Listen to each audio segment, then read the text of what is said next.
সকালবেলা আপনাদের শুনিয়েছিলাম দেবাংশু ভট্টাচার্যের বাজেট নিয়ে তার বক্তব্য। এবারে কুণাল ঘোষ মুখ খুলেছেন এবং খুব সূক্ষ্ম সূক্ষ্ম বিষয়টাকে তুলে ধরেছেন। দেখুন কুণাল ঘোষ কি বলেছেন বাজেট নিয়ে। আর আজ রাত 9টায় বাজেট নিয়ে আমার একটি বিশ্লেষণ, আপনারা অংশগ্রহণ করতে পারবেন রাত 9টায়।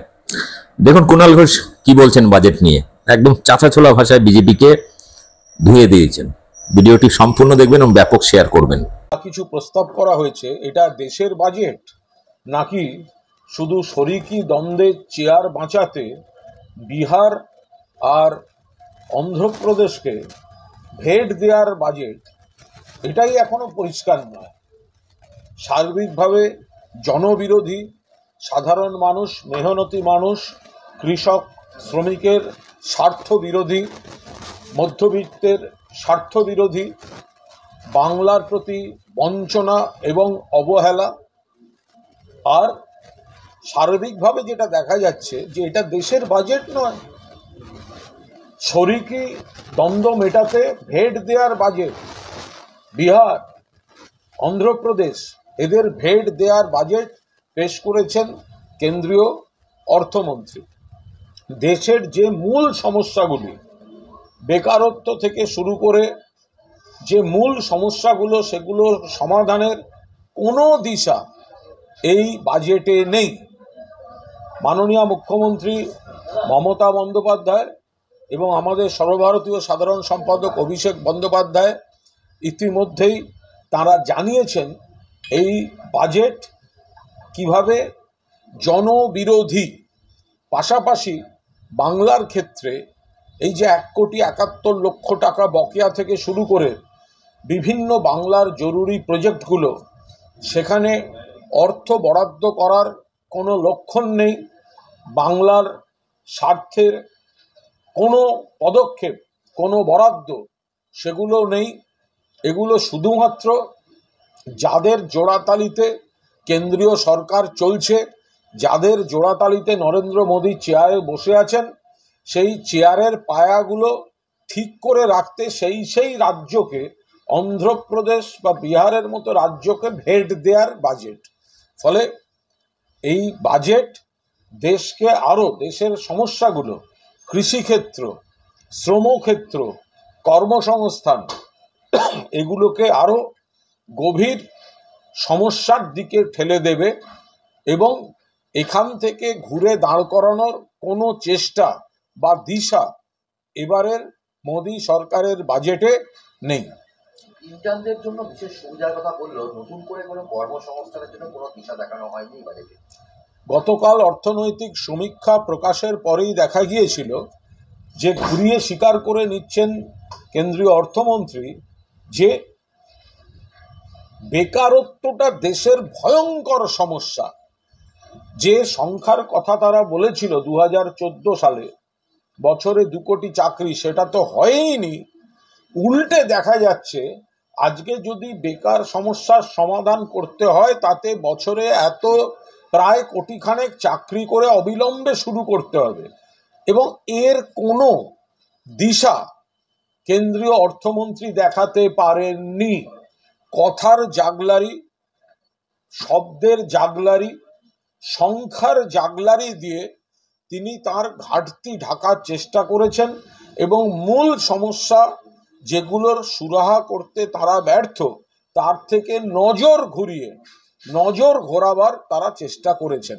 আয়কর কাঠামো থেকে শুরু করে প্রত্যেকটি ক্ষেত্রে দেশের মানুষ, মধ্যবিত্ত মানুষ, নিম্নবিত্ত মানুষ, খেটে খাওয়া মানুষ, সেগুলির কোনো তাদের সমস্যার, তাদের রিলিফ দেওয়ার পথগুলো সেখানে নেই। দেশের এই বাজেট মানুষকে চাপ মুক্ত করতে ব্যর্থ। এই বাজেট মানুষকে চাপ মুক্ত করতে ব্যর্থ। কিভাবে দেশের আয় হবে, এমনকি বিদেশ থেকে যে টাকা আনার কথা 2014 সাল থেকে বলে যাচ্ছিলেন যে বিদেশ থেকে কালো টাকা আনা হবে, যে পরিমাণ টাকা বিদেশের ব্যাংকগুলোতে কালো টাকা হয়ে আছে বলে বিজেপি বলেছিল, সেগুলোকে উদ্ধার করে আনলেও তো দেশের আর্থিক পরিস্থিতিতে একটা বড় পরিমাণের অর্থ যোগ হয়। কিন্তু এবারে 10 বছর বাদেও 2014 সেই প্রতিশ্রুতি শুধুমাত্র ভোটের প্রতিশ্রুতি হিসেবে থেকে গেল। সরকার কোথা থেকে আয় করবে, মানুষকে কিভাবে চাপ মুক্ত করবে, কিভাবে দ্রব্যমূল্য বৃদ্ধির মোকাবিলা করবে, কিভাবে নিত্য প্রয়োজনীয় সামগ্রীর মূল্য বৃদ্ধির মোকাবিলা করবে, তার কোনো দিশা কেন্দ্রের এই বাজেটে নেই। প্রধানমন্ত্রী আবাস যোজনায় 3 কোটি নতুন বাড়ির কথা নির্মাণ করার ঘোষণা করেছে, না আবাসের টাকা রাজ্য নিয়ে অনেকদিন আগের বারই এই যে আবাসের বিষয়টা, এটা তো তারা ধোঁয়াশা তৈরি করছেন। 100 দিনের টাকা থেকে আবাসের টাকা তারা তো বাংলাকে দেননি।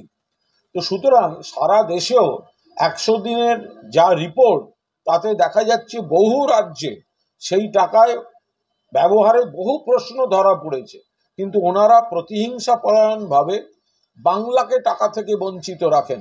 ফলে এগুলি শুধুমাত্র কাগজে কলমে থেকে যাচ্ছে, এর কোনো সুফল দেশের মানুষ পাবেন না, বাংলার মানুষ তো পাবেনই না। বাংলার প্রতি পুরোদস্তুর অবজ্ঞা, উপেক্ষা, প্রতিহিংসা পরায়ণ মানসিকতা, বঞ্চনা এবারের এই বাজেটে দেখা গিয়েছে। রাজ্যপাল শপথ নিয়ে জটিলতা ফের তৈরি করছেন এবং নতুন বিধায়কদের 500 টাকা করে ফাইন করার কথা বলেছেন। মমতা বন্দ্যোপাধ্যায় বলেছেন নিটের ক্ষেত্রে কোনো রকম ব্যবস্থা নিতে পারছেন না, নতুন বিধায়কদের অ্যাপ্রিসিয়েট করবেন, সেখানে ফাইন করছেন।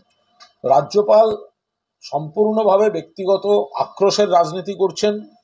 তার উচিত ছিল যারা উপনির্বাচনে বিধায়ক হয়ে এলেন যথাযথভাবে শপথের অনুমোদন দিয়ে দেয়া, সেগুলি তিনি দেননি, উল্টে জটিলতা তৈরি করেছেন। এবার সমস্ত সংসদীয় পরিষদীয় রীতিনীতি আইন মেনে বিধায়কদের হয়ে যাচ্ছে শপথ। রাজ্যপাল টিভিতে দেখছেন, রাজ্যপাল কাগজে পড়ছেন এবং তিনি পুরোদস্তুর এই বিষয়টায় বিজেপির মুখপাত্রের মতো আচরণ করছেন। অন্ধ্রপ্রদেশকে 15,000 কোটি টাকা বিহারকে দিচ্ছে, বাংলাকে দিচ্ছে, শুধুমাত্র কি বাংলা সাপোর্ট করাটা বলে পারে? বাংলায় 2021 সালে যখন থেকে বিজেপি পরাজিত হয়েছে, তখন থেকে বাংলার প্রতি এই বঞ্চনা, প্রতিহিংসা, এই কাজগুলো তারা চালিয়ে যাচ্ছেন। বাংলার বকেয়া টাকা দিচ্ছে না, 100 দিনের টাকা দেয়নি, এত আন্দোলনের পরেও দেয়নি, আবাসের টাকা দেয়নি, মিথ্যাচার করছে, কুৎসা করছে, এজেন্সি পলিটিক্স করছে, ন্যায্য অধিকার দিচ্ছে না। তো সেইগুলো এবার লোকসভা ভোটেও দেখা গেছে যে বাংলায় বিজেপির সাংসদ কমে গিয়েছে, বিজেপি হেরে গেছে, বিজেপি দুর্বল হয়ে গেছে। উপনির্বাচনগুলোতে বিজেপি হেরে গিয়েছে। এখনো অবধি 6টা ভোট হয়েছে, 6টাতেই বিজেপি পরাজিত হয়েছে।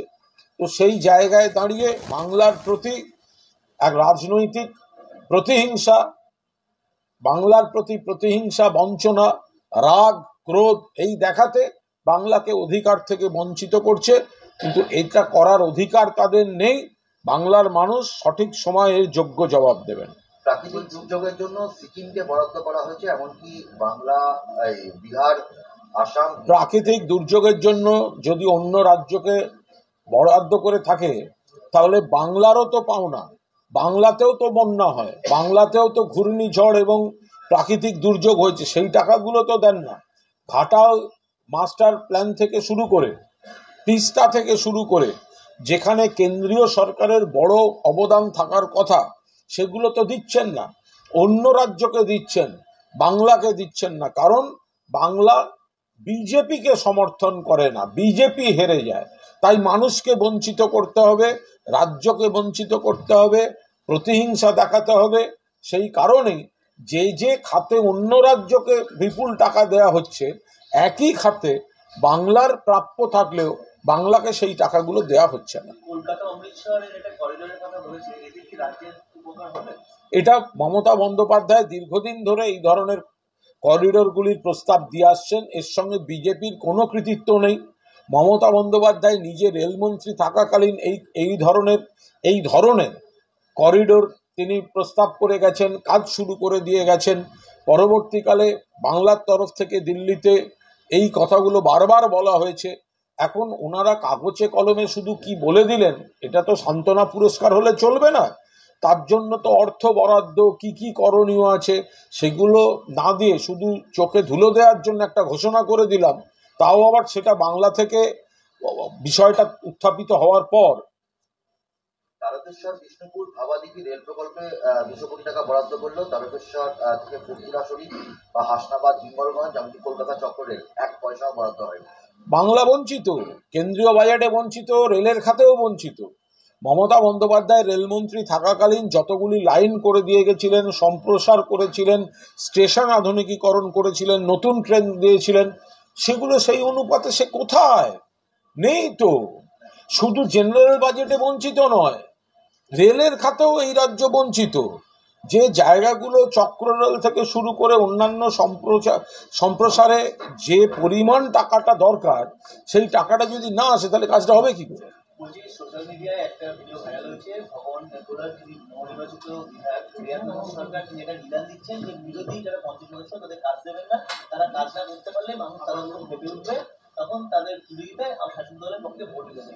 একজন নবনির্বাচিত বিধায়ক, তার মুখে এই কথা উনি কোন প্রেক্ষিতে বলেছেন, ওখানে কোন ঘটনা ঘটেছে, উনি মূল বক্তব্যটা কি, তার একটা অংশ শুনে তো প্রতিক্রিয়া দেওয়া যায় না।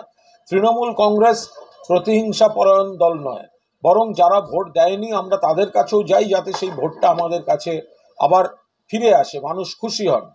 তা বিজেপির নেতারা যখন বলেন সবকা সাথ সবকা বিকাশ নয়, जो हमारा साथ हम उनके साथ, তো তখন কেমন লাগে? তো তারা একবার বড় বড় কথা বলছে।